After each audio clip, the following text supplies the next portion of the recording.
Dry air and vertical wind shear really having its impact today on Khanun. Now a tropical storm, but still having some banding moving across the southern Japanese islands and also there into southwestern areas of Kyushu. Eventually, it's going to turn towards the north. And Invest 95W, now rated a tropical depression, according to the Japan Meteorological Agency, is located over the Ogasawara Islands.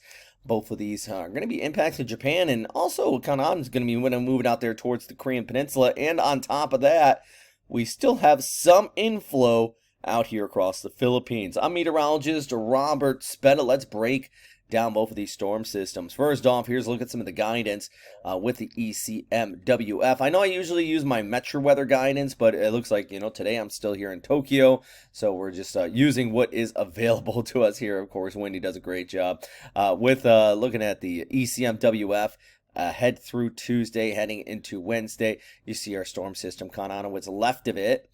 Moving across Kyushu, could be bringing some heavy showers for places like Kumamoto down towards Kagoshima, Fukuoka. Also Sasebo, probably going to go through some core conditions. Might not be seeing the destructive weather we saw in Okinawa, but still some messy conditions before this moves on shore into southern areas of the Korean Peninsula.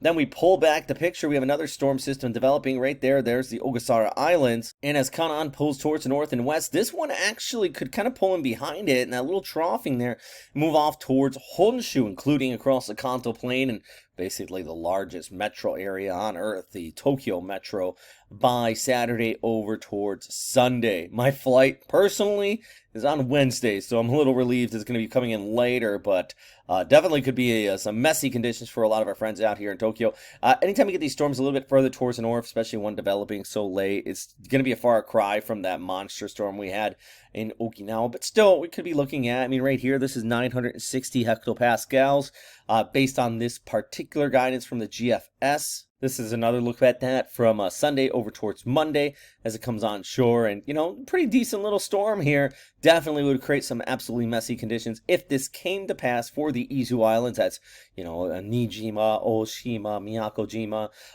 and also Kuzushima, all these little ones down here. But also into places like Chiba Prefecture, extending back towards the Izu Peninsula, and even towards Nagoya, Shizuoka. Could be looking at some messy conditions right along our area beaches here as well. So this would be not until about Sunday, Monday, and a Tuesday of next week. And remember, while all that's happening, our so-called river of moisture still going to be pulling in. You can see that in the monsoonal flow, stretching it back across the Philippines. Most of that was shifted towards the south in places like Visayas versus northwestern Luzon at that point, at least heading into the weekend, the early part of next week. But yeah, places like Palawan, Mindoro, all the way back there to Cebu, looking at several days of just basically scattered in and out showers thanks to that inflow. No, number one question they've been asking, will these storms impact the Philippines? No, this is definitely Japan's phenomenon with Khanun and our new storm system, and now a tropical depression forming up there in its wake. Speaking of Khanun, I do want to quickly show you the track for that. Basically, you have to remember, though, this is falling apart, so the center line, not so important, but definitely going to be stretching across and bringing those tropical storm strength winds.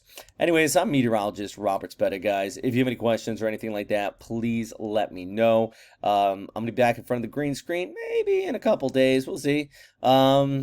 Big thing right now, though, is we're still got a couple storm systems to watch.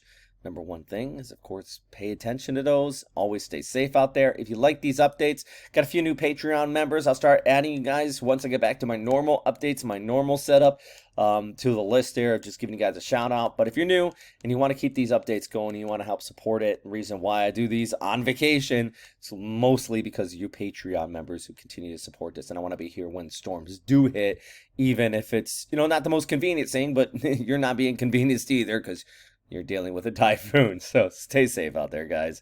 I'll keep you posted.